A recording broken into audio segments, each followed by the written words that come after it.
Okay, good evening, ladies and gentlemen. Welcome to this meeting of the Audit Committee. Special welcome to Sally Dixon, who's joining us now on the committee. YouTube is streaming? Yeah, thank you. Okay, well, my name is Councillor Peter Marriott. I'm the chairman of this committee, and I'm supported this evening by officers, Graham Clark, Strategic Director, Peter Vickers, Head of Property and Finance, Gail Beaton, Internal Audit Manager, Rosie Plestos, the Financial Services Manager, and Kimberly Sowen, Democratic Service Officer.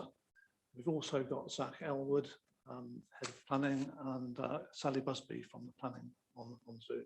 And Patrick Tweed on Zoom from the Legal Department. Okay, usual rules. Please keep raise your hand to indicate that you wish to speak, and please keep quiet on mute when you're not speaking. And please can I also ask that any questions are kept brief and to the point. If the webcast stream fails, then we will also have to adjourn until we are able to reset the connection. Okay, well, that's the intro. Let's move on to item 1, which is the minutes of the last meeting. Can I ask that those minutes are accurate? Committee confirms them, yes. Thank you. Apologies for absence. Thank you, Chair. We have apologies from absence from Councillor Floyd Douglas. Okay, thank you. Any disclosure of interest? No disclosures made prior to the meeting, Chairman. Thank you. Any questions by members of the public? None received. Similarly, question from members? None received. Okay, so on to item 6, which is the first main agenda item, annual governance statement. Could I ask Peter to outline this? Certainly, Chairman. So this item on the agenda is the opportunity for the Audit Committee to consider matters of governance that they wish to raise themselves, or maybe they've picked up from other members of the council that they wish to air here at the meeting. That could be any aspect of governance that they may have concerns about or wish to explore. So this is a live topic. It's something that we cover every meeting for the new people on the committee. And ultimately, it will feed into the annual governance statement that we produce once a year, which is a backward-looking statement rounding up the governance issues across the year. So this is the opportunity now for the committee to raise any concerns that they have. Don't have Councillor Hyman. Don't have Councillor Hyman. He has registered to make a comment on this item. Okay, let's move on then. Anybody? Sorry, Joy. When would you like? Thank you. When would you like to have any responses or any comments passed to you? It's more that that they actually get raised. You can either raise comments now in the meeting, or you through the chair yourself as vice chair, you can pick anything up any time and bring it along to the next committee meeting. So it doesn't necessarily need to come to me. It just needs to come to this committee for a discussion. When's the closure for the governance statement, which we need to publish?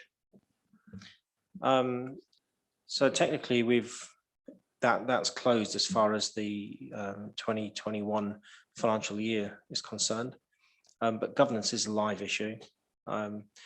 It's closed, well, technically it's closed the day we sign them, which will be at the next audit meeting to consider the accounts.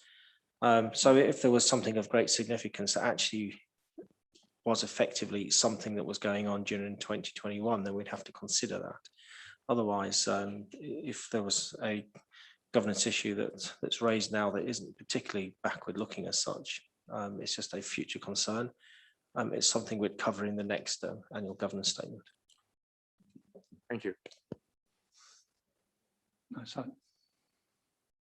What is covered by governance? What is covered by governance? The council the council activities, which obviously have to follow the rules of engagement. Right. Well, Chairman, actually, it's a good point to welcome Councillor Dixon to the committee from an officer point of view, and also to perhaps suggest that we could hold a quick session, Councillor Dixon, with the officers here, just to take you through some of the core work of the committee, and perhaps, certainly that's the sort of question that we would cover off there, because as the Chairman said, governance is very much around decision making, as opposed to sort of policy setting and the transactional stuff that the overview and scrutiny committees and the executive take care of. So it's really about the process of making decisions, and so we have a recurrent work programme, and we'd be very happy to meet with you between now and the next meeting, and perhaps take you through some of that. You can ask questions, and maybe, Chairman, I could also just say that, just to add to what Peter said, we don't have to wait for a committee to raise governance issues, as you and Vice Chairman know. You can contact us at any point, and any member of the committee can as well. So if you want to contact Gail, Peter, or myself, or indeed any of the other officers, if you have anything you want to talk through, please do at any point. And then if it fits with the committee's remit around governance, then we can report that back in under this item in future. And I think that's the committee a few years ago quite rightly suggested that you had this as a standing item, so that you don't wait for the annual governance statement discussion each time. You can raise it at every meeting. Concerns, things, even things that you think have gone well, actually. So if there's a good example of governance in action that you think, I think we got it right there on a project or a major decision, well, let's report that back in as well. So thank you, Chairman. It's on Zoom now. Is he? Yes, Chairman, he is. Okay. Councillor Hyman, can you hear me? Good evening, Chairman. Yes, indeed, I can hear you. You have registered to speak on this item, but you like to? Yes, do members want to go first, Chairman? Because I'm sure that they want to, that there are others that want to speak, and they may well cover issues which I brought up before in respect of compliance with habitats and air quality, but I don't know whether others wish to speak first.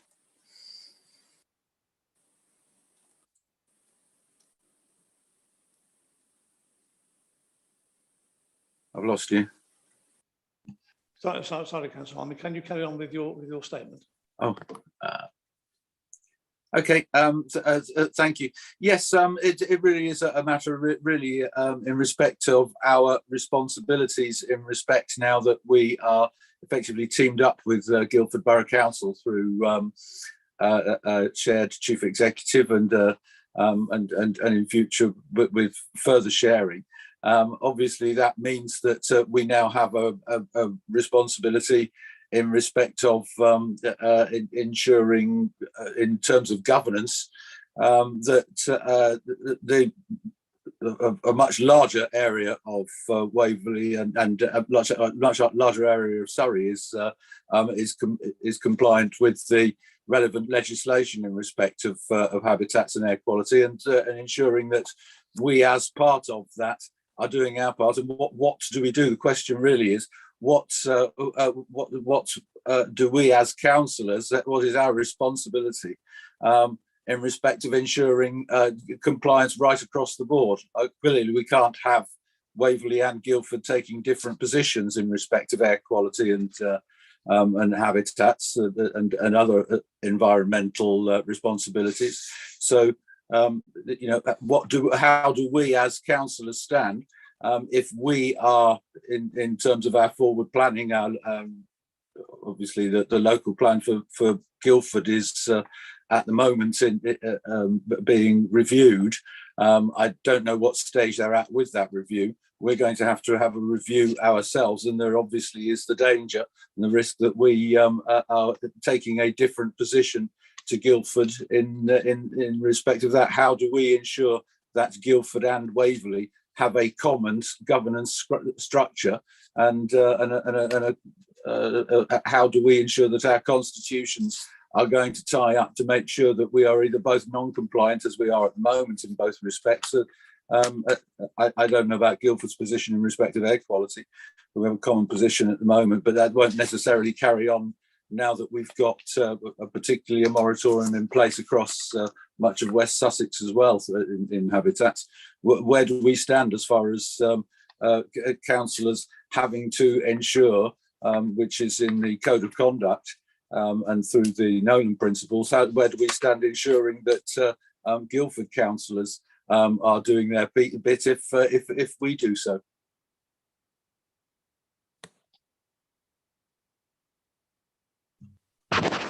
Thank you, Councillor Hyman. I'm sure this is the same question you asked at one of the previous meetings, and I think you did have an answer to that. So I think we'll leave that for the officers to carry forward. Are there any other members wishing to speak on this topic and any governance issues they'd like to raise? Councillor Seaborn. Thank you, Chairman. I'd like to raise a couple of issues that occurred at the last council meeting on the 1st of November. The first one follows on from the point I made at the last audit committee meeting, and that was that we had a fairly significant item brought in front of the council where, again, the risk aspect of it was fairly cursory. It wasn't an assessment, it was a list of risks. There were some mitigations against those risks, but there was no attempt made to describe the potential severity or the probability of those risks. And I find it increasingly frustrating that this council over the last two administrations has developed a pretty good and rigorous risk assessment process, risk analysis process, which is used very well at the strategic level. And yet we're having these big items brought to council with cursory lists of risks without those risks actually being analysed, so that members are being asked to make decisions on the basis of, or they're having to guess which are the important risks and which aren't. To me, that is a governance failure. It's covered in our constitution. These are things that should be happening and they're not happening. And I think it was accepted that it wasn't done adequately for the Dunsfold application. And I feel the same applies for the bringing forward the appointment of the chief executive, joint chief executive. So that's one point. And then the second point is what looks to me like an example of creeping commitment. So in August, terms of reference were approved for the Joint Appointments Committee. And those were very clear and well set out, and everyone accepted those. And then at the November the 1st meeting, there was an officer paper presented where it was described that the Joint Appointments Committee would be then responsible for appraisal and setting expectations of the new joint chief executive on an ongoing basis. That seems to be fine as a proposal, but it is actually altering the scope that was approved, of the terms of reference that were approved, without actually going through any approval process. So I raised that. I think that's something that can easily be rectified, either possibly going through the Standards Committee. I'm not quite sure where those terms of reference came from originally, but it seems to me that something was asked for in that paper that it exceeds what was actually approved in a previous council meeting, without any request in the recommendation to approve that expanded scope. So I think that is an item of governance that, as I say, I think it can easily be rectified, but it does seem to me a scope creep without approval. Thank you. Thank you, Councillor Seaborn.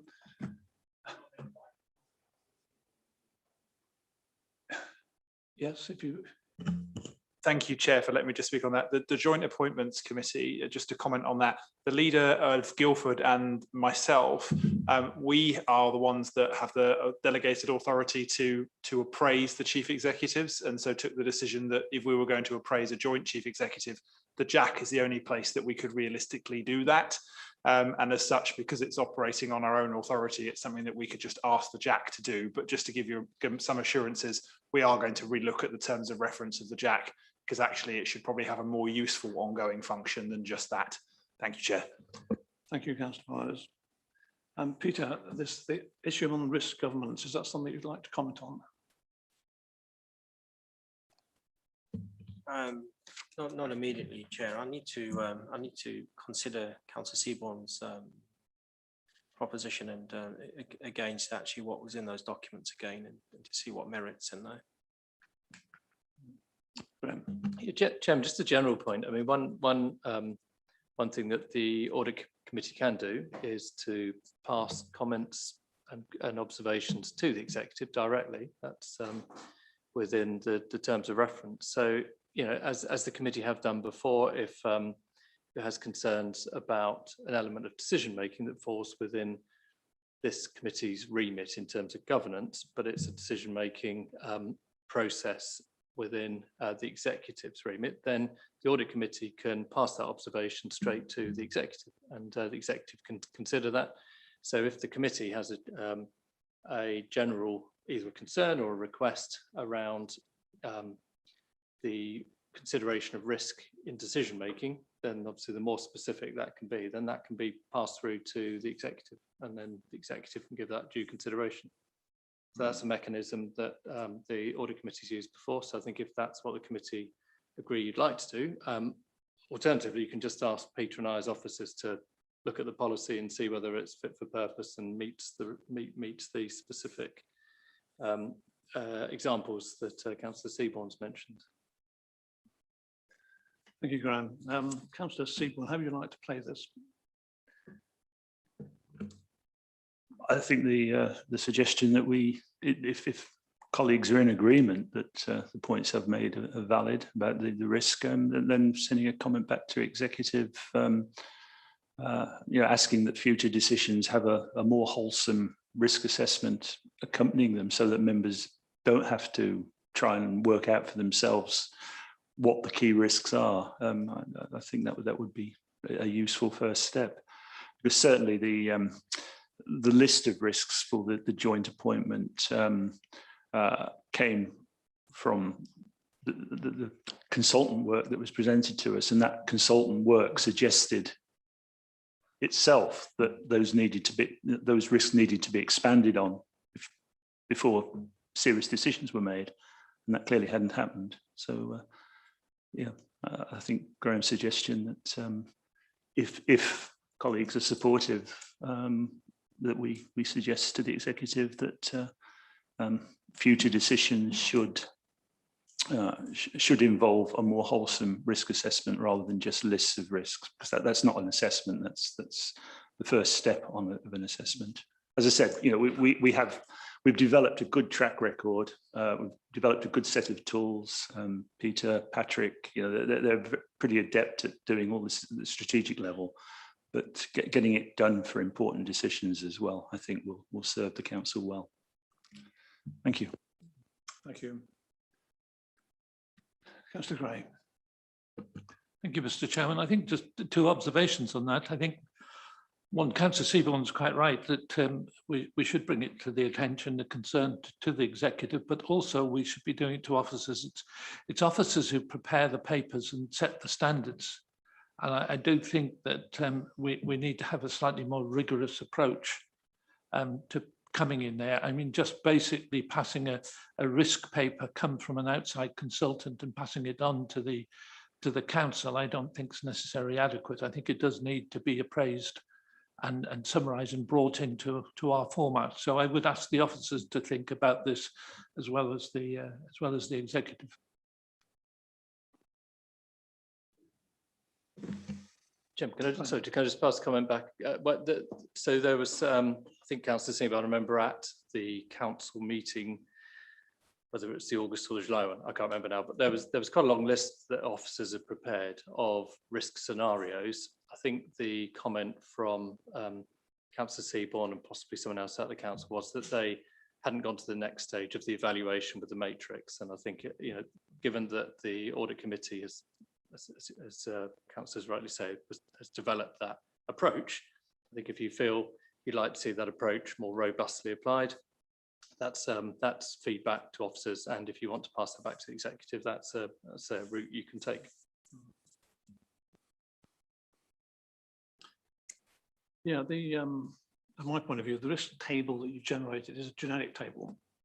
So there are specific issues, let's say, with risk against any particular problem, which are unique to that problem.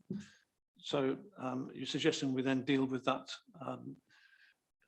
if you like, the justification for how we define those risks in whereabouts do we do that in which scenario, which format? So if I remember rightly, and Councillor Zeeman can correct me, I think what you said at Councillor Zeeman was that you would have expected to see the matrix of the probability and the impact run against those risks that were identified. So it wasn't as if the decision and the report lacked risk identification. It was that analysis an evaluation of those risks in terms of likelihood of occurring and impact if they did. And I think that is what I'm hearing is the point that you'd like to pass back in terms of the audit committee's feedback on the application of our agreed process in decision making. Okay. Okay. No, that's precisely it. I mean, for the Joint Chief Executive, for instance, the list that was before us was, I think it exceeded 20 different risks. Most of those probably weren't likely to cause any great angst and probably had a fairly low probability of happening. What members need to make a clear decision is the ones that are going to have consequences running into hundreds of thousands of pounds and a reasonable probability of happening. I don't think it's a particularly big exercise to sort that out, but it brings clarity, and that's really what I'm asking for. Thank you. Okay, thank you. We had some governance issues agreed at the 19th of October council meeting. Are there any comments we should be aware of? Any issues we should be aware of in that meeting or from that meeting? Chairman, can I just check, are you referring to the council's change to the committee structure in terms of overview and scrutiny committees? And if so, I think it's probably a question for members rather than officers, because it's now a council decision. And I think you asked for it to go on here in case the committee wanted to pass a comment about any governance issues. Do members have any comments?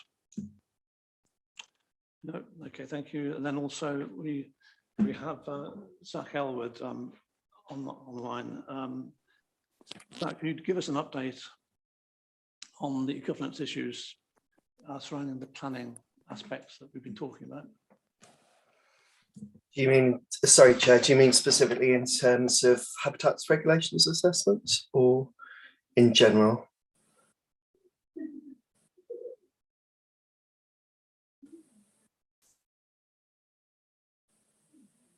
Sorry, I didn't hear anything there. Has someone spoken? Sorry, my mic is. Oh, right. Thank you. The habitats issue is one of them. Yeah. Could you yeah. Okay. So since that meeting, since the last audit session, there have been two meetings. One with yourself, Councillor Marriott, and a number of other councillors interested in this topic to really scope out how we address this issue. It's something that is raised, on a number of occasions at different meetings, and the concern being that whether or not we're meeting our statutory requirements in terms of habitats, and B, I suppose the other question is how we demonstrate that for the purposes of audit. And you'll recall we had a good discussion with a number of members initially, and then we were asked to go off and have a think about potential actions to take this forward. We've had a subsequent meeting with yourself and officers today, so Sally Busby, who's also on this meeting, and my colleague Chris French, who is the development lead for strategic sites. And I think we agree that actually what we don't do is demonstrate adequately how we apply the habitats regulations to our planning applications. I'm not saying that we don't apply them. I'm saying we don't necessarily demonstrate that in a clear and auditable way so that members can and members of the public can see clearly the steps we've taken to try and address the regulations. So we've come up with a number of sort of actions. They won't be overnight fixes, but one of the first things that was said to us was that, you know, we're often challenged that we haven't done an appropriate assessment in cases where we have, or we believe we've done an appropriate assessment that we believe is fit for purpose. Let me put it that way. If, you know, and the claim is often, well, show it to us. Where is it? And I think that the problem that we have at the moment is that it's sort of tucked away on the website and not necessarily flagged up. So one of the immediate actions we're seeking to do is for any application that goes to a planning committee where there are habitats implications and an appropriate assessment is undertaken, the intention is that we would print or publish that appropriate assessment as an appendix to that particular planning application, each relevant planning application. So it's upfront, it can be seen. I appreciate it could still be challenged in terms of its content and what it says, but at least we've demonstrated that that's what we believe we are relying on in terms of an appropriate assessment. And of course, in each of those cases where we do an appropriate assessment, we do get sign-off from Natural England and providing that sign-off with that report to demonstrate that to members and members of the public, obviously clearly shows that the issue has been addressed. The separate issue, as I say, is whether or not that's meets the tests and fit for purpose. I appreciate that might be open to challenge, but we would never put forward an appropriate assessment we didn't think met the tests and discharged our requirements under the regulations. So that's the first easy thing, and it's more about publicity and showing, demonstrating in a clear, audible way that we've gone through that process. The second key thing we want to do is revisit our template for undertaking appropriate assessments. Now, we did get that commissioned. Sorry, we commissioned that from a habitat specialist who prepared our checklist for the appropriate assessment and the contents of that. But one thing that's often been cited is that that we're not necessarily. So there's two issues, one for the Thames Basin Heaths, where we do have an avoidance strategy, and one for the Wealden Heaths, where we don't have an avoidance strategy. So for the avoidance strategy sites, one of the questions is, well, we're saying that the impact on the habitats is mitigated by the SANG, but we're not necessarily demonstrating how or explaining how. And it's been, you know, and I think that's a fair point that sometimes we've been saying, well, there is the SANG, ipso facto, the habitats regulations have been discharged, but actually what the government guidance says is that SANG can be an appropriate mitigation, but you still have to demonstrate through appropriate assessment what assessment you have done to ensure that you are satisfied that it won't have significant impact, the development won't have significant impacts on the SPA and or any other area of habitats that are protected. And that's what that's the next step we need to do. My colleague Chris is contacting Natural England because we are aware that they do an annual survey of the bird numbers in the SPA.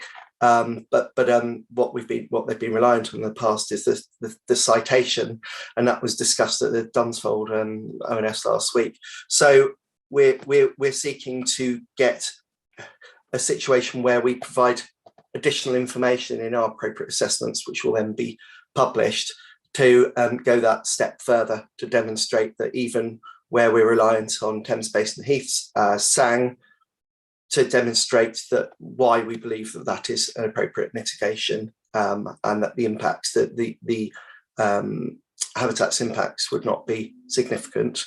Wealden Heaths, again, we're seeking further guidance from Natural England because at the moment we don't have an avoidance strategy, so each application needs to be considered on its own merits with its own appropriate assessment.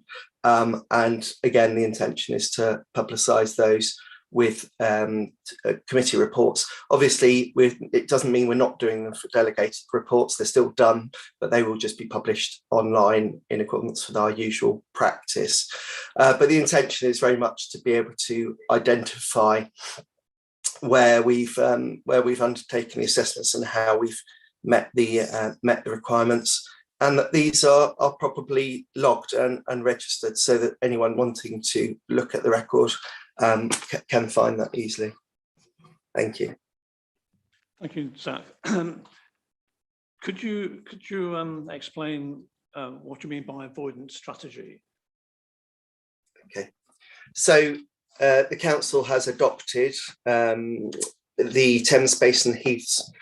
In terms of that special protection area, we've adopted the avoidance strategy which was produced a few years ago, which sets out measures to protect species in SPAs. So the first of those is basically a net new homes within 400 metres of the SPA, apart from where it's demonstrated there wouldn't be significant environmental effects. And then the avoidance strategy allows for between 400 metres and 5 kilometres, so any development within 5 kilometres of an SPA, of the Thames Basin SPA, sorry, requires the developer to make a payment towards upkeep or provision or maintenance of SANG, and also a surface access measures contribution, and that goes into the pot for improvements to SANG, being suitable alternative natural green space. And the purpose behind SANG is to provide an alternative area for recreation, encouraging people to utilise that area that doesn't have protected species, rather than going into the Thames Basin Heaths special protection area. So we have that for the Thames Basin Heaths SPA, but we don't have an avoidance strategy in terms of the two Wealden Heaths SPAs. And as I say, those decisions are made very much on a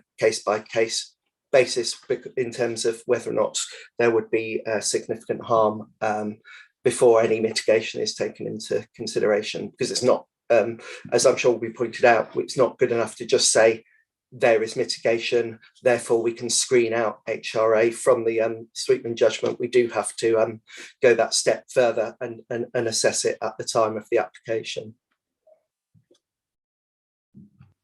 Thank you, Zach.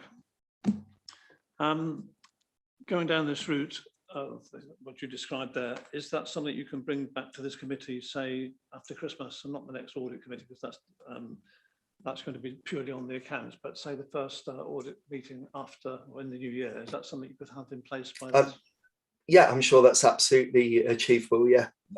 What we're trying to do is, what we'll do is we'll bring back the updated assessment template and also our procedure note, because one of the reasons that I've involved Sally Busby, who's our business and performance manager, is to actually create, although we have processes in place, we haven't got an auditable direct, these are the steps you go through, and that's what we need to be able to demonstrate that we are addressing this, or indeed to be able to challenge where it hasn't been implemented in accordance with the process and procedures. The other thing I was going to say, just as an aside, is, is last week the officers did undertake internal training on appropriate assessments in light of the Sweetman and People vs Wind judgment, and so we are, we do take this seriously, and we are seeking to address the concerns that have been raised, and more importantly to make sure that we limit any potential risk of challenge to the council's decisions, which obviously are in nobody's interest. Thank you. Thank you. And we discussed, I think this morning, the sorry, please go ahead. Thank you, Chair. I know it is important that this documentation, when it's available, comes before this committee, but I think if it can be done prior to that, to the planning committees, it would be extremely useful. Thank you, Chair. Yeah, I'm assuming it'll come towards back to this committee to approve the content of the report. Okay. So just to the final point to make on your comments there, we did discuss this morning about the data that goes into the assessment reports, and the Dunsfold habitat report, which in principle I thought was very good, but the data it contained was quite old. And you did say this morning that Natural England do have up-to-date data. I mean, they're monitoring these the habitats all the time for the species numbers. Is that something now that you could get hold of in some way? Can we check the data that the Natural England has from the recent surveys against what we put into the habitat reports? Yeah.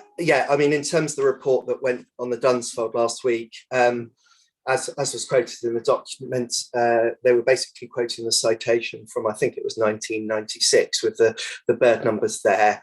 Appreciate bird numbers do fluctuate, so we can't rely on those being the exact numbers today. And actually, you would want the whole purpose of SANG is to actually help protect the bird numbers of those protected species. But yes, no, sorry if I didn't make that clear. Yes, my colleague Chris French has already today, since our meeting, gone to his colleagues at Natural England, and what we're trying to do is get that link to their up-to-date data, so that when we do an appropriate assessment, we can link it to up-to-date information about the various SPAs within our borough boundaries.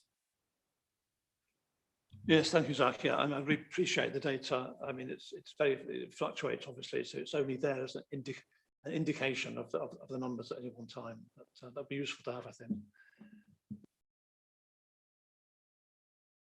Thank you. Any other issues you'd like to raise? Could I just, Councillor Merritt, sorry, just indulge me one more time. Sorry, I'm conscious that it's been around 2 years since we've done any sort of training for members on habitats, and I think a refresher course for officers as well as members would be welcome.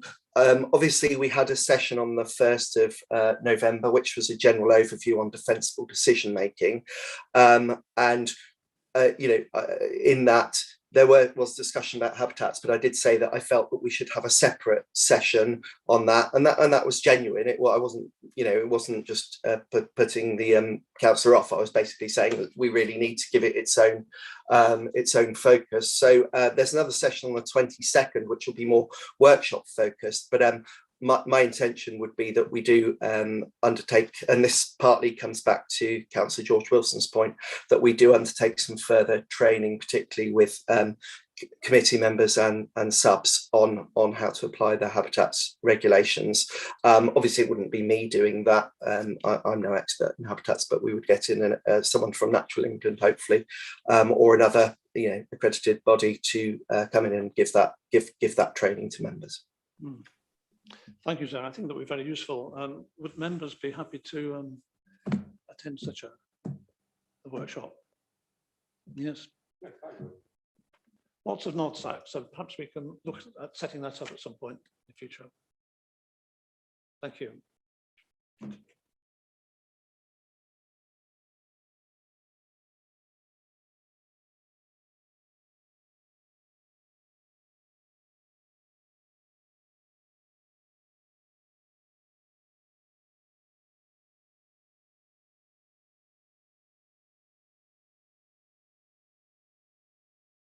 Hi, Chairman. Patrick Toot will introduce a risk register. Patrick, thank you. Patrick. Yes, thank you. Sorry, there was, I think the microphone might have been on silent then, so I missed the introduction, but I'm assuming you just want an overview of where the corporate strategy risk register is at this point in time. Yes. Yep. So there's been very little change with regards to the corporate strategy risk register.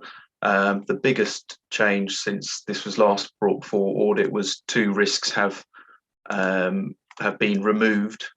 This is because they're no longer relevant, or they have actually come to pass So the first risk which has been removed, there was a risk previously on the register, which it was regarding the government regulations enabling councillors to participate in public committee meetings. It was flagged as a risk that if that legislation wasn't extended, then we wouldn't be able to continue to hold meetings virtually. That clearly didn't happen. Councillors have had to resume in-person meetings, and so that risk is no longer relevant. We will be looking to replace that with something else. The second risk related to if Dunsfold Aerodrome Limited didn't make the planning submissions to bring proposals forward within the set timescales, that clearly, as a risk, has been overtaken by events with regards to Dunsfold, so it needs to be revisited in its totality. I would suggest that as a risk in itself is no longer adequate for the situation. Thank you, Patrick. Do members have any questions? No? Okay, thank you very much, Patrick. Thank you very much.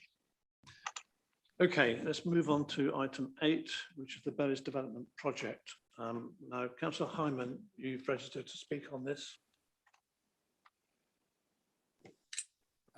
Thanks, Chairman. I think perhaps it would make sense to have the. I understand that there's an officer update. Oh, sorry. Are we on items 8? Yes. Are we going to have? This is an update, isn't it? I understand in respect of the Berries project, and I wouldn't expect to be brought in until after the update had been provided. Thanks. Okay, Peter, would you like to outline this? Thank you, Chairman. So the reason the Berries has come to the Audit Committee is within your terms of reference, your interest in this as a committee will be on the governance processes that are being followed within the project itself. So the detail of the project is the realm of the executive and full council. Whereas this committee is really interested in how we're actually conducting the project within the governance processes that we have in place, such as the risk structures that we've discussed already, our project management, governance processes, etc. So where the project's at the moment is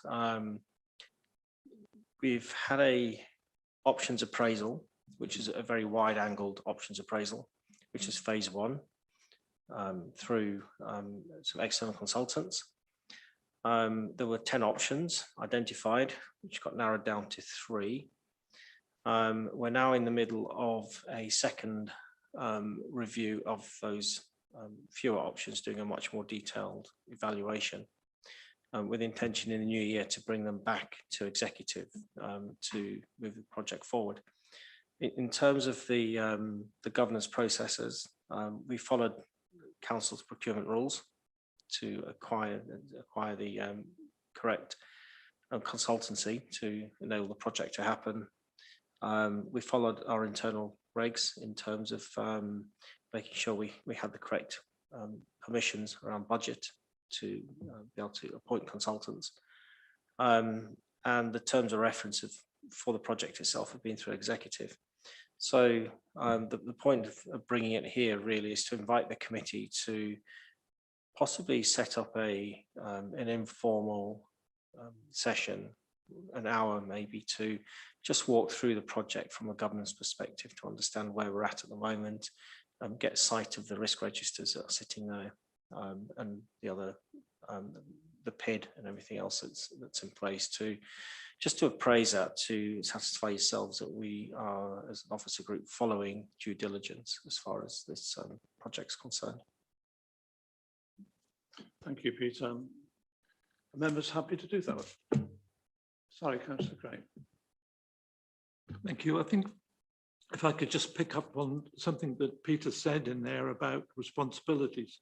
I think this audit committee has a responsibility to look at anything which has a significant change involved, to understand what the what the impact on this council can be. It's not just a question of saying have the governance processes being followed. I mean, you can make some actually crazy decisions following your own governance decisions, but I think the audit committee has a responsibility where there is a significant change taking place to ask and to be informed, and that may involve a little bit of overlap with other committees, but just understanding what it is we're doing, how it's being controlled, what's the scope, what's the risk analysis, and to make sure that our management processes are satisfactory. And yes, I think it would be a good idea to have the briefing. Having been at one previously, I found it very useful.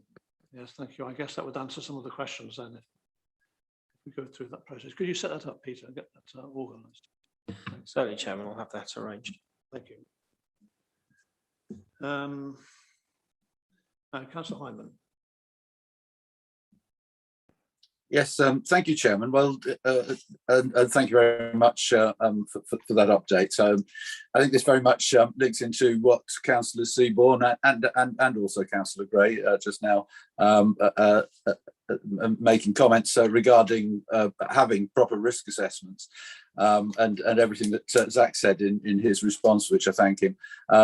My concerns obviously regarding Natural England's failure to provide obligatory information for the ecological risk assessment is similar, but that does have obviously there are the legal constraints there. This is more a matter of internal council processes, and my concern is that the risks in respect of productivity, which may well in future, or there is a risk that in future we would need as a council to make a U-turn in respect of the what we call where work happens or hot desking, the working from home experiment. So we've got an avoidance strategy experiment. I won't say that the common chief executive officer issue is an experiment. It's something that's being done, and obviously we'd hope we wouldn't have to go back on that at all. But in respect of the where work happens experiment, if we are carrying out a development at the Berries, which is going to prevent us from going back to what we might consider normal or traditional office working environment, if we have problems with productivity which are being experienced elsewhere, then this could provide problems for us. So really, it's a question of are we going to get, because I haven't seen it yet, I suppose, I don't think that there has been one, any assessment of the risk that we will need to revert to traditional office space before we go ahead with the project? Is it because obviously what we don't want to do is end up necessarily with a situation where we're forced to have to go and work from the Guildford Borough Council offices because we haven't got sufficient capacity anymore because of our plans. Some people might query whether it's a deliberate plan for us to merge effectively, because we could be forced to if we don't have the office capacity and the experiment is not working, and we end up having to employ a lot more staff to do the same amount of work as we used to have to, or completely change our systems again. Where do we stand with that? I think it is a big issue in terms of AGS risk there. But as it comes under this item, I wanted to ask: are we going to, have we got an assessment somewhere, or are we going to see an assessment of the risk that the Berries project could have to Waverley's existence if the hot desking and working from home experiment proves to be unsustainable? Thanks. Thank you, Councillor Hyman. In view of Councillor Hyman's comments, Peter, is that something we should add to our risk register, risk review when we have our meeting?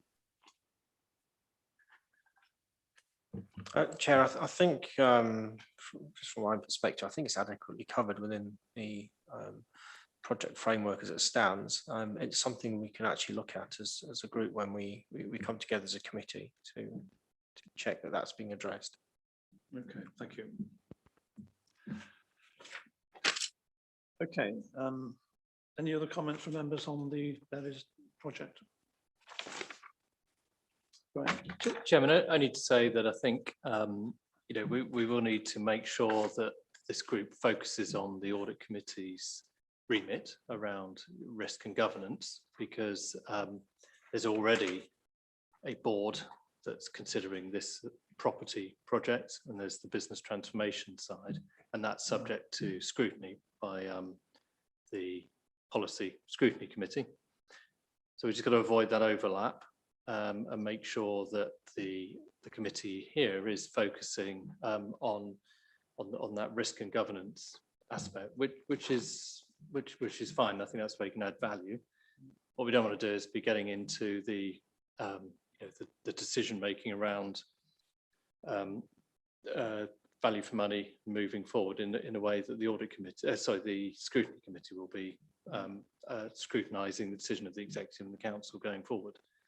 So as long as we can keep that separation, stay clearly within the remit of the audit committee, I think we can add some value by having that offline sort of risk analysis work as Peter's just offered. Okay, thank you very much. Good. Okay, let's move on to item 9 then, which is the review of progress in the implementation of the internal audit recommendations, which is down to Gail. Thank you, Mr. Chairman. Yes, this is the progress on the implementation of agreed audit actions. And you can see in the Annex 1, we have the actions that haven't yet been implemented by the due date for the first half of the paper.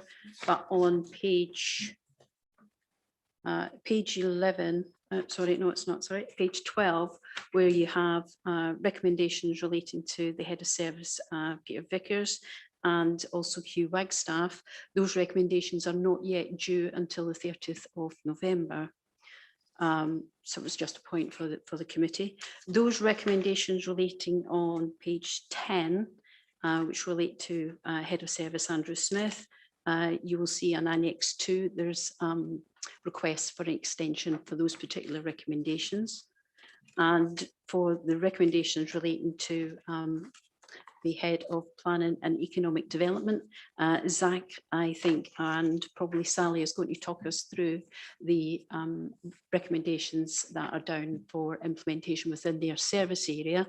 And you can see in Annex 2, there are some indicative dates that were provided, but I think Zach and Sally are going to ask for some revised dates on those. Should we start with Zach's areas then, I guess? So I think that's the best place to start. page 4 onwards. Thank you, Chairman. In time-honoured tradition, I'm going to ask Sally if she would run you through the proposed revised dates and just briefly touch on the reasons why we need to ask for these extensions of time. Is that okay, Sally? Thank you. Yep, absolutely. Unfortunately, I didn't actually receive the agenda or the report, so I apologise. But so the forgive me, I'm just pulling up the document that I do have while it's very slow.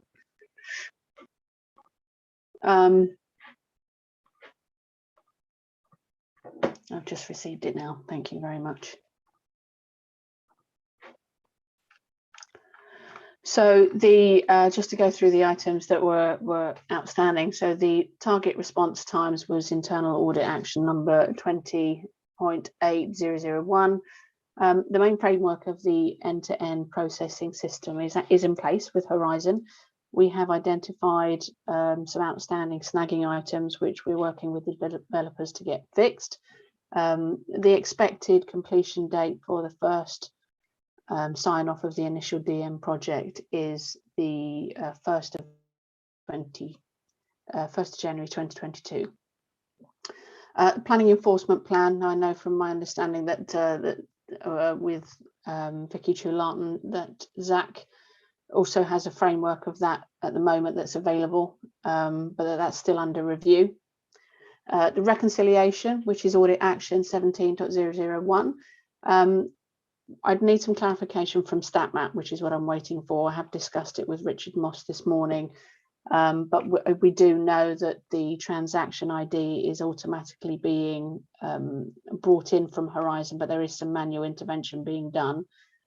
On the basis that we're still waiting for a little bit of development tweaking there, we're looking at the end of January 2022 is a requested date and an extension for that.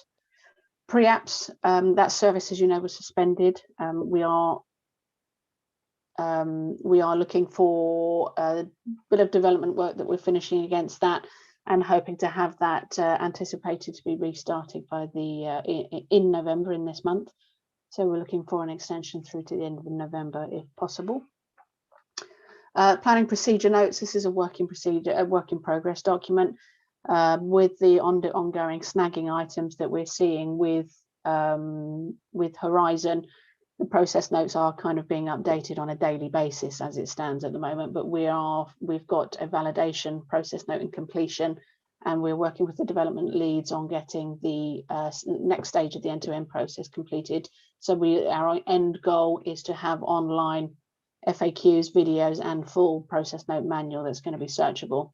On that basis, and due to the delays we've experienced so far, we are hoping for an extension, please, through to the 30th of June 2022 for the completed documents to be uploaded.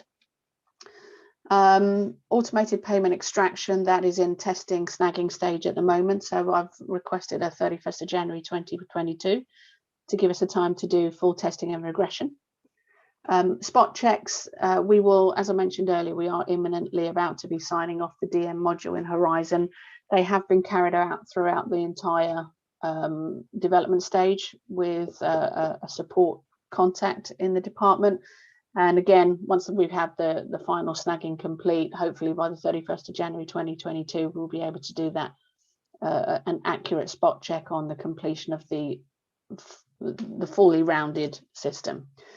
The data on the systems, that's definitely a work in progress. That's phase 2 of the Horizon rollout. And again, I'd like to request a June 30th extension on that point, please.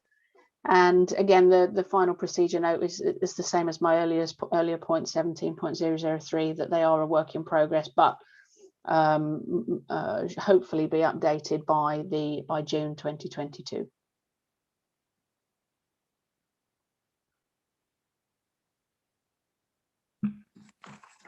Thank you, Sally. I think we've said in previous meetings, these items continue to get deferred. How confident are you in the new completion dates? Well, I would be quite delighted to say, Councillor, that I'm very confident. I think we've made huge strides in Horizon over the last 4 to 6 weeks in terms of completion, and stages of it are finished, are at a good point of moving forward. But there is, I'm not going to gloss it. There are stages which are still in snagging, which still need repair.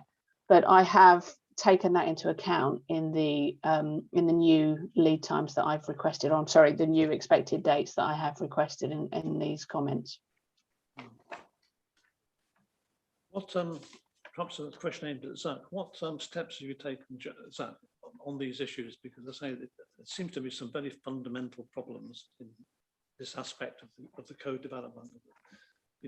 What steps are you taking to see if we can avoid these sorts of problems? I mean, there must be, these are probably not the end of the problems you're going to meet in this piece of software. It's a very complicated piece of software. Where do we go from here? Well, you need to, or have you? Well, I think I'm in agreement with Sally that we've gone through the worst in terms of the implementation. We're building up the relationship. We've now appointed for a further 12-month period a Horizon administrator. Before Sally joined us, we were working on the basis of existing officers and our relationship with StatMap and support from business transformation team. But it's been recognised, and I'm grateful to the Section 151 officer for agreeing and the management board for agreeing to us to take on someone to actually oversee the implementation of this and to deal with any sort of troubleshooting and day-to-day issues, and to be our conduit between us and StatMap, who are the developers. And I'm delighted to say that person has really filled that post remarkably, is really building up their expert knowledge, and we've agreed a contract extension very recently of 12 months. So I am confident with that person in place, with Sally's role, and the fact that now Sally has appointed a business support team leader as well to take some of the sort of daily strain off her role and the Horizon administration role. Yeah, I'm confident that we're geared up to dealing with this. We've also procured a company to work through our backlog of validation to actually get us up to a position where we're validating within a very reasonable time scale, and that will free up officers to ensure that some of these additions and add-ons to the Horizon system, when the system is capable of accepting them, are in place. So yeah, I mean, it's not been I'm not going to pretend for one moment it's been a smooth ride. And I certainly don't lay the blame wholly at StatMap and Horizon. I think, there's been issues there that, have thwarted us all. But I do feel very confident of our ability to move forward at pace now. Thank you, Councillor Marriott. Thank you, Zach. Do members have any questions? Councillor Gray. Yeah, it's coming back on the key one here to me is the 1 and 2. The first one, the extension, which is to do with enforcement and inspection. I'm just a bit concerned that if we're not getting approval for the new strategy until March the 22nd, we're getting an extension of this completion by the 31st of March. Does that decision affect the content of what we're actually going to be doing? It looks very tight that you're getting a decision from well, you're saying it's overview and scrutiny, but it's obviously got to go through the executive as well. But you're only asking for the extension to 31st of March. It just seems to me that unless there's something I don't understand, that those are a bit tight. Zach, would you like to respond to that? Very happy to, Chairman. Yes, so in terms of the local enforcement plan itself, members may be aware that the current version of that is out of date. It was published in 2013. We do have a draft replacement plan. We had been looking at tying that in with a sort of more corporate approach that obviously needs member approval to look at enforcement in the round, so looking at environmental enforcement, licensing enforcement, etc. But it has been agreed that actually what we need is an up-to-date planning enforcement, local planning enforcement plan. And so it's been agreed on the forward plan that we will take that to ONS in January. I believe that the two actions related to this are related to the sort of implementation of the enforcement module and the linkages to that. So the two steps are to get the local enforcement plan through ONS and onto executive, hopefully for approval and publishing in January, or as near to January as we can with the executive. I don't know the exact dates, but that has two functions. One, it gives us an up-to-date policy and procedure in which to take planning enforcement decisions. The next stages, as set out in the audit, are more to do with how those are tied in through the processing of and recording of data. I suppose without sort of putting Sally on the spot, I would have to sort of defer to her to say whether or not 2 months post adoption would be sufficient. So my understanding based on the I'm sorry, yes, I did unmute myself. So my understanding based on where we are at with the enforcement module, which we are getting ready to release anytime now, go to live anytime now, which as Zach mentioned, our Horizon support analyst in the team is working on. based on the figures that we've been, the dates we've been given from the developers in that regard, then I am confident that should be in effect within those 2 months. I do appreciate that there are some caveats in there because we do have developers timescales in the backgrounds there, but I think we have a certain amount of power behind enforcing that we get this where we need to be. Thank you, Sally. I do have a problem, well, I think we mentioned before, with this software development of this type. Two things that it seems to me there's no, if it might call, detailed specification document that links to what we're doing, what you would like to do with the development. And then secondly, the external consultants you're having to provide some support to this development. What qualifications do they have? I mean, for example, are they ISO 9000 qualified? Or, how do you know what they're going to say to you? It's going to be relevant to this development. I wasn't party to the original agreement with the external developers. I apologise. So I don't know about the ISO agreements in terms of from StatMap's point of view. Zach, do you know anything about that? Well, I don't know the outcome of whether this was an ISO accredited 9000 accredited body or whether or not that was actually within the specification. But it's certainly something to pick up on for future software development or projects of this kind. And I think that's possibly the point you're making, Chairman, that we need to ensure that we have the proper procedures and checks and balances in place from the start of a project. I think if I'm reading you right. Thank you. Absolutely. I mean, I would have expected the consultant to ask for that document in the very first place, because that's obviously what they're going to have to work on to see how best to take this development forward. Yeah. John. Thank you, Chair. Like you, I am concerned about the way that the IT systems have evolved over the last few years as part of our business transformation. I'm just wondering whether we can learn from our experience on these projects and the delays which have consequently impacted our business transformation, so that in the future, our decision-making around these kind of projects can be better. Is there something in the plans for these projects so that we will learn to make better decisions in the future?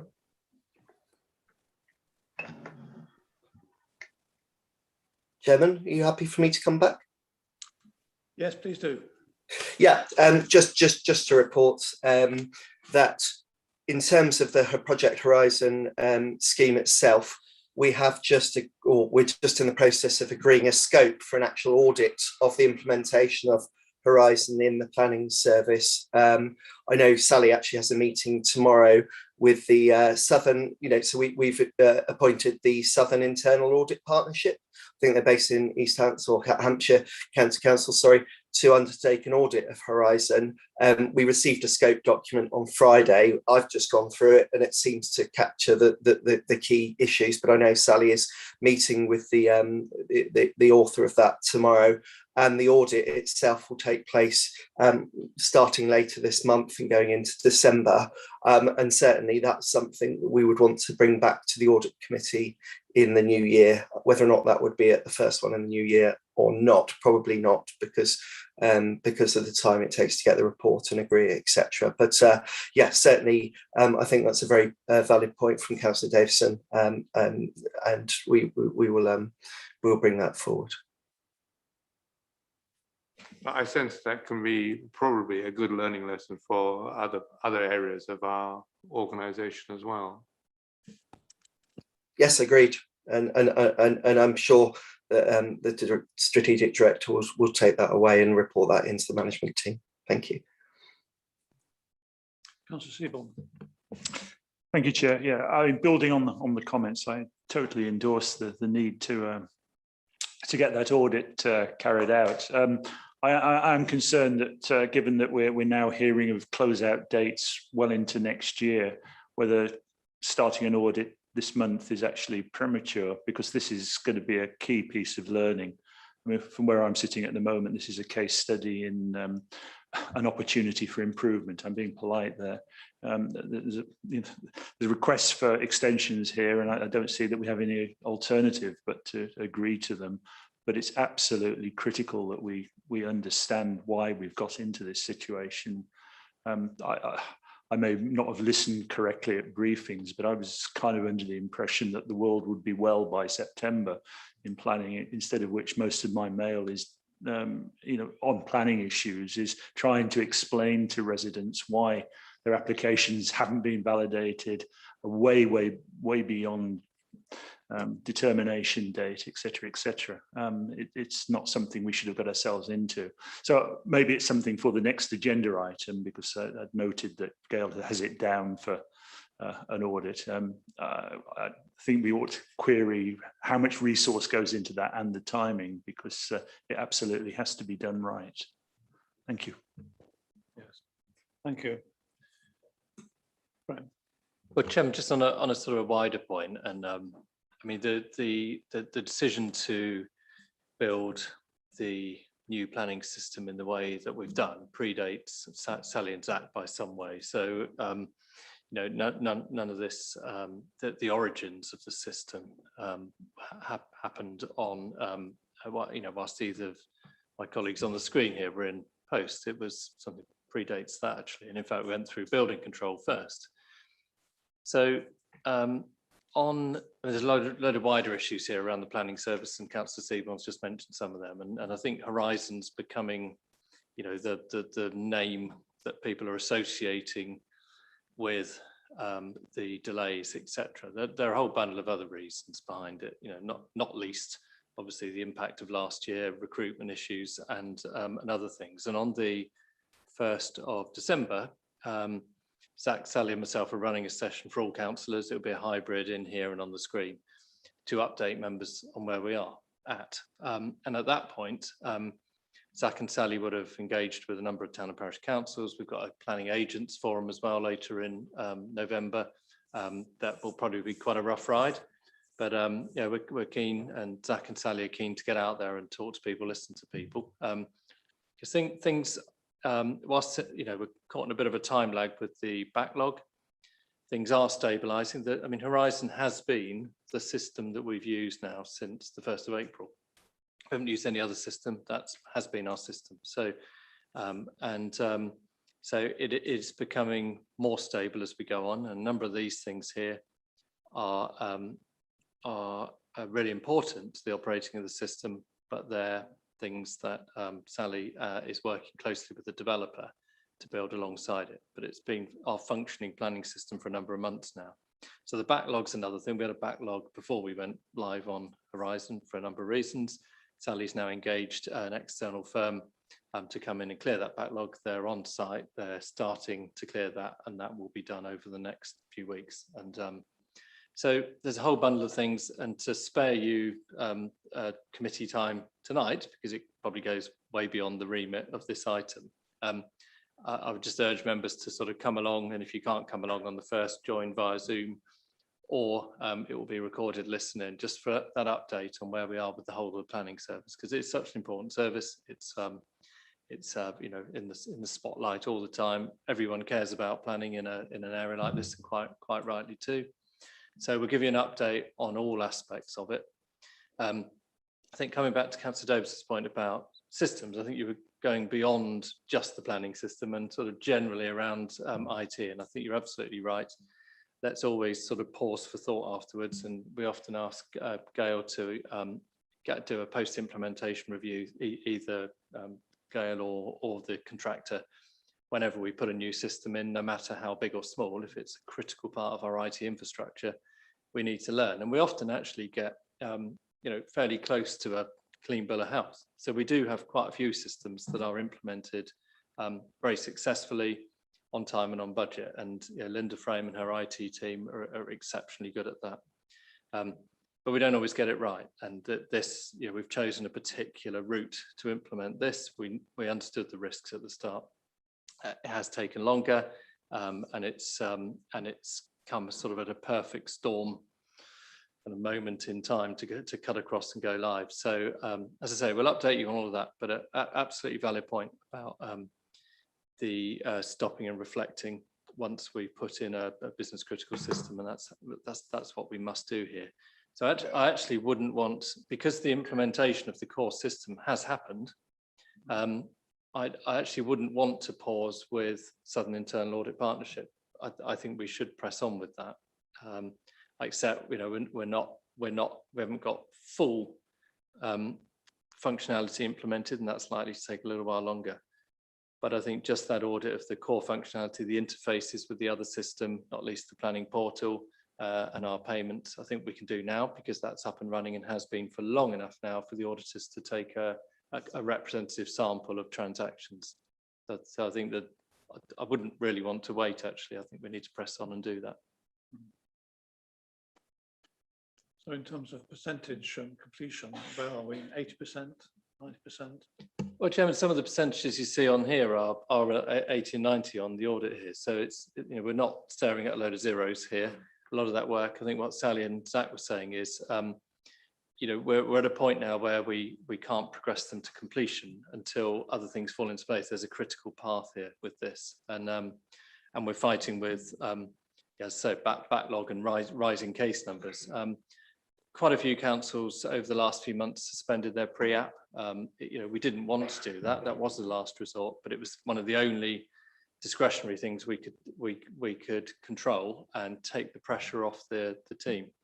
But there are lots of councils who've done it. Guildford have done it. There are other neighbouring councils who are still in a suspended state. And the sooner we bring it back on, the better. It's good for our applicants. It's good for our budget. But we'd rather switch back on when we're ready rather than offer a shoddy pre-app service that we're struggling to resource. And that's the thinking. But as Sally said, yeah, we are aiming for later this month. And then also in the background, Sally and the team have been working up an improved service model that we're going to roll out early part of next year, again, when we're ready to do that. But the important thing is we get that service back up and running. Okay, thank you, Graham. Thank you, Zach and Sally. You move on to Andrew Smith's items. Gail, is that Andrew Smith's items here? Yes, two of Andrew's on the bottom of page 14. On Annex 2, you can see that Andrew has requested extensions for 4 recommendations, 2 for the 31st of December and 2 for the 30th of November. And most of these related to the safeguarding review, which in effect had, initially it had 33 actions. And this, I think, is I think there's only one other, which actually is not due for implementation until 31st of March 2022. So I know that they've done a great deal of work to get to this position, and therefore that's why they've asked for the extensions, the policy. It's again, a lot of the things regarding its consultation, not just within Waverley, but with the external bodies as well. Okay, thank you. And these items are in progress, aren't they? So, okay, well,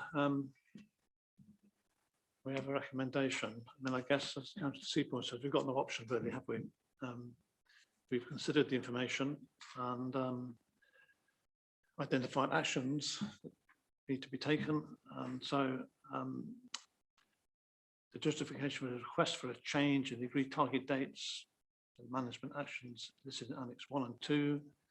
And we agree the appropriate implementation dates. Is that agreed?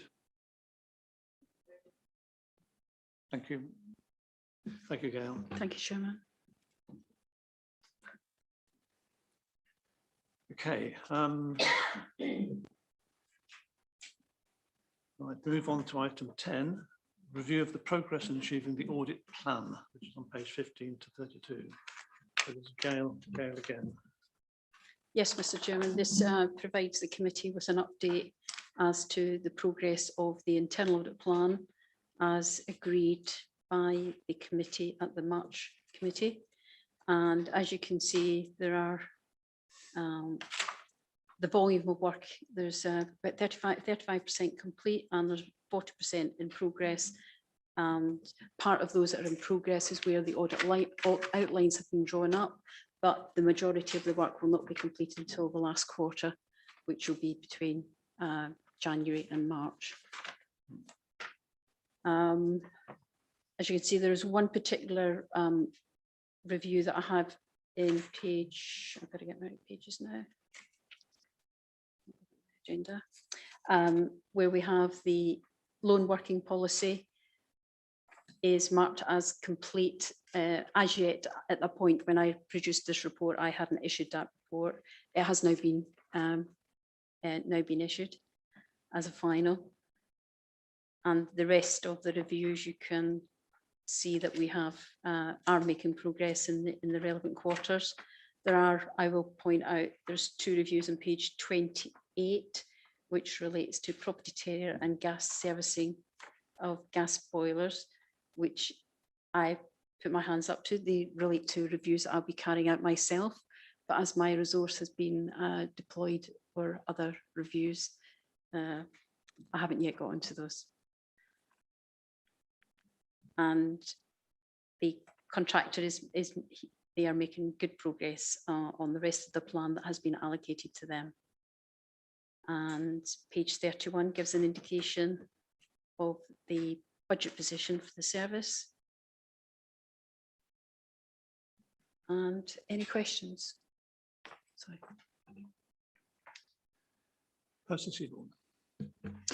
Thanks, Chair.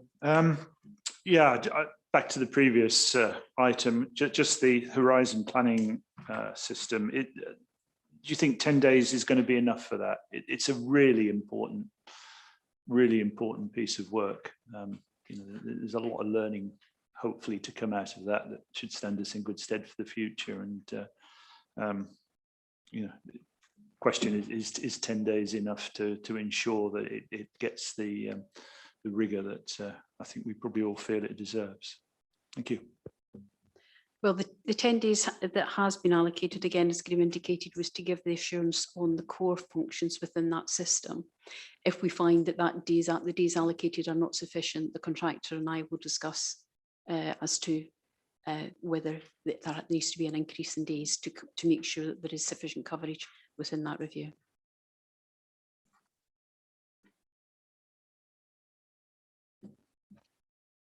Councillor Dixon, did you have your hand up just now? Sorry, and just these abbreviations are, I wasn't sure what the abbreviation HOER stood for on the first page 7. Yeah.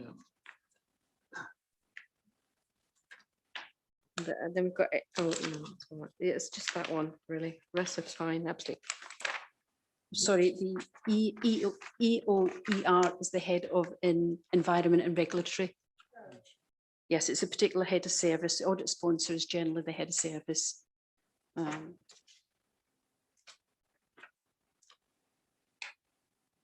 So on the next page, on page 8, which obviously page 26 of the agenda. Yes, I put the ES. Yes, it should be yeah.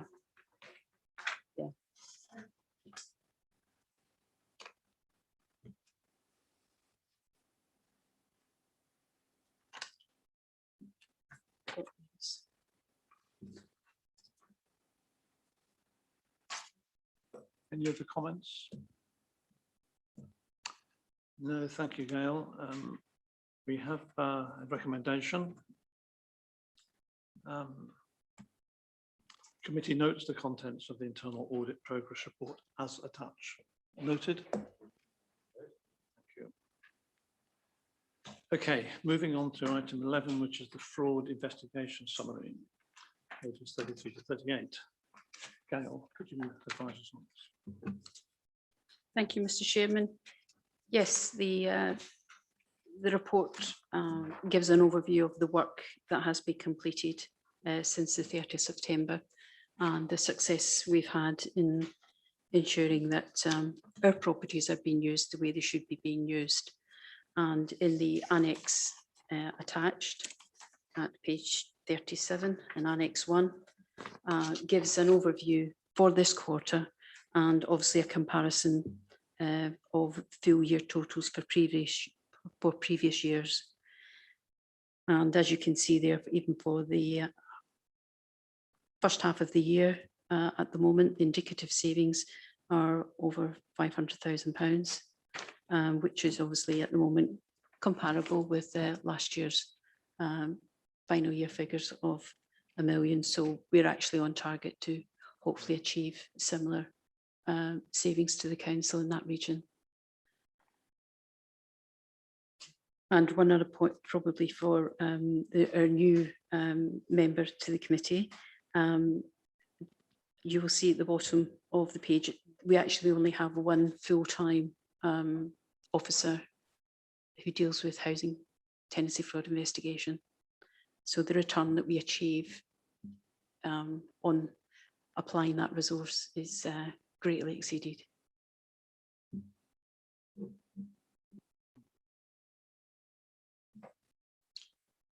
I find this slightly strange report because if there's no fraud, there's no money saved. In which respect? Sorry, Councillor, can you Well, if just there's explain? no fraud in the detected, because there is no fraud, there's no financial gain to the borough. Sorry, I'm not. Well, you look at sort of a savings of 500,000 pounds. Yes. I know it's a benchmark figure, it's rather than an actual saving. Mm-hmm. But if there was no fraud within any of our housing, of course, there would be no potential saving. Yes, that's correct. So it's rather an odd thing to be trying to examine or making a comparison. But it's just an observation. Well, it's a measure, the measure of if we don't complete these investigations, there is the likelihood that there are people who are using our houses for their own benefit, if they're not staying on those properties and possibly renting those properties out to other third parties, they are in effect obtaining a gain, but we are making a loss because obviously we haven't got a proper tenant in there who really needs that, but we're also paying for people to go into either temporary accommodation, or we're actually engaging further resources to actually mitigate the possibility of us putting people into temporary accommodation by giving them other leads for other housing providers. I understand. Yeah, well, sorry. Thank you.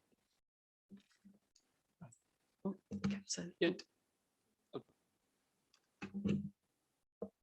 Thank you. I thought this was quite an interesting report. I was interested on line 4, the right to buy, where you've got it's got the highest numbers of cases in that you've got 17 started and 17 closed. What can you tell us just a little bit more and explain those numbers, please? Yes, with right to buys, anyone that makes a right to buy within the council, for the council, because that's where people have a council house for quite a long time, and then they decide that they've now got sufficient funds that they can now buy that property. So when they put in an application, each application is actually checked thoroughly to ensure that they fulfill the criteria to actually have that right to buy. And in the instance where you can see here, where you have one, where it's a success, that actually we've got a property back, which actually means when subsequent checks were made, it was established that either the person was maybe not, well, wasn't entitled to actually have the right to buy, because it could be when they actually originally got the property, they didn't declare that they actually already owned another property, for instance. So that's the sort of the checks that we have to make sure that those people that are engaging with us to have the right to buy do fully fulfill the criteria to have that right to buy.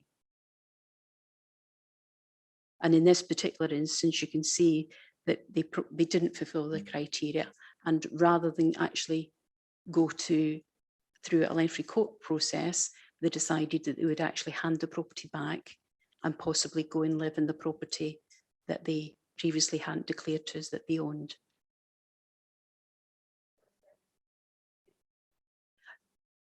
The other 17 would have progressed through the right to buy process, because when they put in their application, the application comes to, as part of the process, the application comes to the fraud investigation officer to scrutinise and check to make sure that it is valid. When it then clears that validation, it then goes back to the right to buy officer for the right to buy officer to clear their process. But some of those applications, the applicant may not decide eventually to go all the way through the process. So what I can't say as to whether all those 17 that did go through, or 16 that would have gone through, as to whether they were successful in right to buys. Because it can be stopped, the applicant can stop the process at any point, as well as us, we can stop the process if we feel they're not applicable for the right to buy, if they didn't fulfill the criteria. No.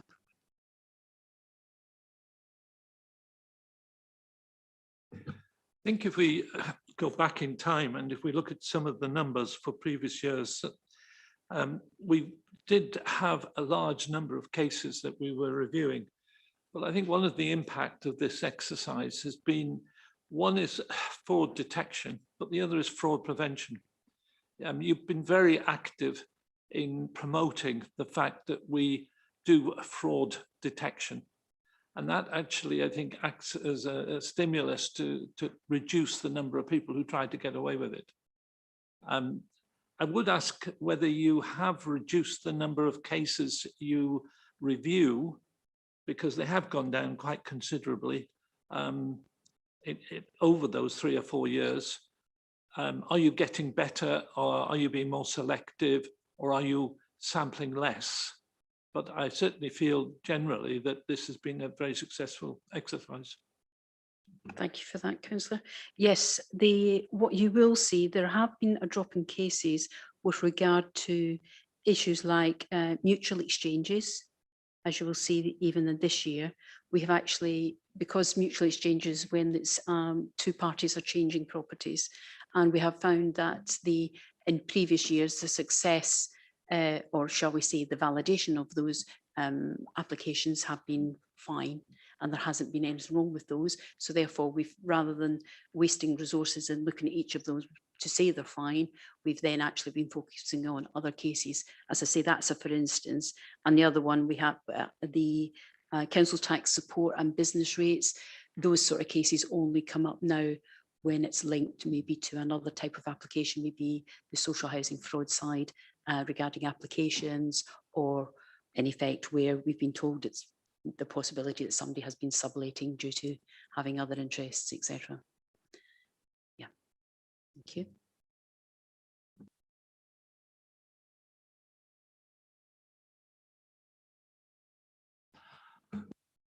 Okay, thank you, Chair.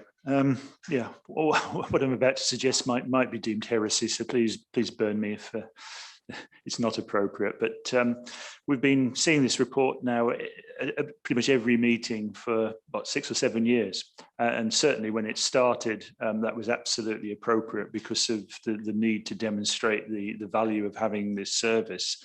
I'm not so convinced that seeing it every meeting, this committee actually adds much value by having it. Could I possibly suggest, to save Gail a little bit of work, I'd be very happy just to see it twice a year rather than at every meeting, because it doesn't change that much. We're looking for big pictures, and we're looking to be happy that, that the savings are still being accrued by having the fraud detection officer on the books. Beyond that, there are not a huge number of headlines that jump out that change quarter by quarter. Am I being fair? Am I being fair? we had an actual fact planned to actually cut it down to every half year, this particular report. And I think fundamentally, I think that's more than sufficient now for the committee to have that information just half yearly. And therefore, obviously at the end of the year is be end all. It's the fundamental important one as to how we what the figures are year on year. Thank you. I mean, I can't. I think, in fact, the money side of it, to my mind, is not so much, not the really interesting thing. It's the number of cases which are much more interesting. And if we can get the number of cases down to 0, great. Sorry, I think actually, sorry, for myself, I think the more important thing is the houses that we are actually able to recover to enable people that are in need to be using them the way they should be used. To me, it's not getting, to me, I don't think we'll ever get down to 0, because there is always going to be someone who's going to hopefully hold on to property that they're not using the correct way.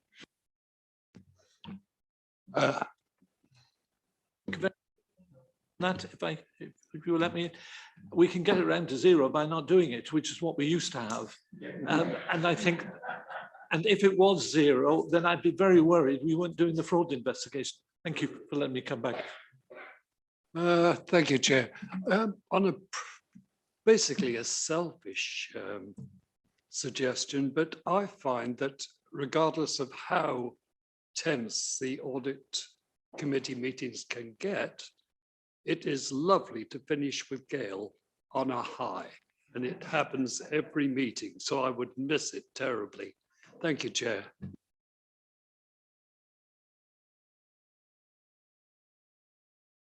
Not sure I can follow that, Chairman, now come in, but can I just make a couple of observations on the points the councillors have made? One is Councillor Davison, you mentioned about the financial value, and you're absolutely right, and we put it in there to illustrate the value to the council of a scarce resource, our council housing, going to someone who's not entitled to it, and that's the value of the work, because taking a house off of someone who shouldn't have had it and giving it to someone who needs it, given that our demand, massively outstrips our supply, is the satisfying bit, and that's what keeps it valuable and worthwhile. And the other point is around the sort of fluctuations over the last couple of years. I mean, what we're talking about here is one person. Gail has one person, Jose, who's excellent at this.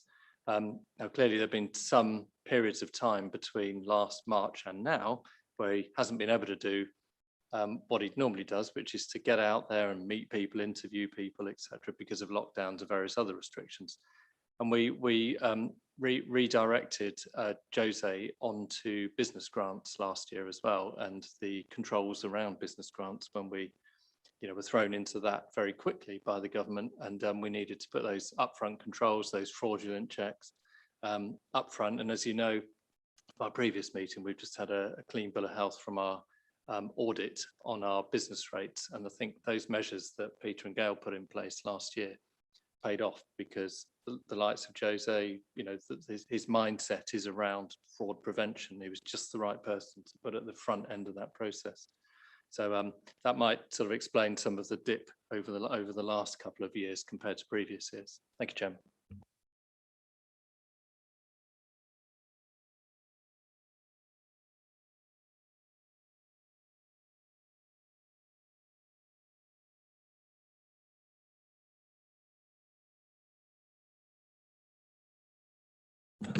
Yes, the column which says still under investigation. Generally, those that are still under investigation, they are the ones where they're this year's ones. They're not all old years ones. Yeah. So each year, when I do carry forward those that are still under investigation for the end of the year, they do get tallied across to the new year, but those are the ones that are usually cleared off first. And therefore, you've then got the still under investigation are usually the new cases for the year. There might be one or two if the case has to go through the court process that can take a little bit longer. But behind all of these, although this is a spreadsheet, I can tell in my copy that I have in my local area as to which cases those relate to. So I haven't actually accessed that at the moment, but I could in actual fact tell you which case number, because obviously not names, case number actually relates to, but generally most of those, I think at the top, near the top, social housing fraud, I think there's only one of those from prior year. The rest of those are actually current year. But one thing I would like to say to members is these stats are in this format because all the other Surrey authorities have it in this format as well, and we do benchmarking. So that's obviously one of the other reasons. I've got no problem about it now coming every 6 months to the audit committee, but I still have to do them every quarter because I then feed them in to the benchmarking so that we can actually see how we're doing. So you'll still have the data if we want to see it for any reason. Sorry? You'll still have the data if we wanted to see it for any reason. Yes, that's correct. Yes, it's updated every quarter. Yeah. Just one final comment. I'm just again interested to see that the financial values, this goes up, apart from one blip on the year in the middle there, to over £1 million now, whereas the number of cases handed back, properties handed back, going down. Is there any, seems to be a reverse correlation there somehow? I think mainly it's due to the fact that maybe previously, and it maybe hitting on Councillor Gray's point, is the number of cases going down. And I think maybe it's the fact that the training that we've done with the housing officers, a lot of the housing officers now can actually filter and do some of the work up front, and then they can make a decision, no, that's not appropriate to refer on to the fraud team. So therefore, the quality of referrals that we're getting is much better due to that training. And therefore, it enables the trained resource of Josie to actually focus his time on those rather than those cases that can be dealt with elsewhere. So there is, come back to Councillor Gray's point, there is a bit slightly filtering, but it's not maybe in the filtering to say we don't want this one. It's the fact they're being looked at by others, and then they're making the decision saying, no, we can deal with this one, and we'll pass that one on to the fraud investigator. Thank you. Any other questions for Gail on this topic? No. Thank you, Gail. Okay, the recurrent annual work programme, item 12.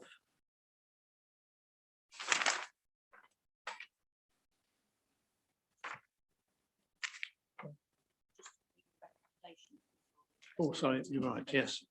Previous item, the fraud investigation, and the recommendation that we note the success of the fraud investigation activity. Noted? Noted. Thank you. Right, item 12. Recurrent annual work programme. Is this you again, Gail? No, this is just a standard one for committee services. Nothing to say special. Yeah, it's the standard work programme that rotates around for every meeting, and it's just for the committee to note. Committees noted. Sorry, Chairman, can I just note that the statement of accounts, annual governance statement, need to drop down into September for the approval from July. The regulations on specifying the dates were extended out for 2 years by the government, so giving the auditors until the end of September to agree their findings report. So this committee will receive both of those items in September, not July. Hopefully we'll revert back the year after. Now, unfortunately, the auditors, as the committee knows, haven't been able to meet that deadline this year, hence the reason why you're not considering the accounts until the 29th of November now. They should have met the 30th of September deadline this year, but they couldn't. And therefore, I'm sure that they will work to the September deadline next year and not earlier, because the regulations will allow them to for a further year. If we could just note that. Thank you, Chairman. Yes, thank you. That's great. I haven't had an explanation. Why have they not met their deadlines? So, Chairman, they contacted us in September, and Peter and I had a discussion with them, and they gave us a whole bundle of reasons that I'm happy to share. In fact, their audit manager, this is Grant Thornton we're talking about here, our external auditors. I mean, they did offer to come along to the meeting tonight, but there wasn't an item on the agenda, so I stood them down with the chairman's agreement this morning. And so it's resourcing, and also it's the bumping of the resourcing alongside the National Health Service audits, which they have to do first. and that's taken them a lot longer. Plus remote working and whole load of other things. Peter and I had a meeting with them, as say, in September, when we realised that there was no way they were going to meet our scheduled September date. And Paul, the audit manager, said, "I need more time." Now that means that they they fail to meet the date specified in the regulation. So we had to publish a note at the end of September on our website saying that because the auditor can't meet this, the council can't meet this, and therefore we need more time. So the first date is our statutory date of publishing our accounts by the 31st of July, which we did. And then the auditors have until the end of September to wrap up their audit and report in, but they couldn't. So out of our hands, I'm afraid. There were a group of reasons, Chairman, that they gave us. And Paul Cuttle, the audit manager, will be explaining all of this on the 29th when he comes in. Yes.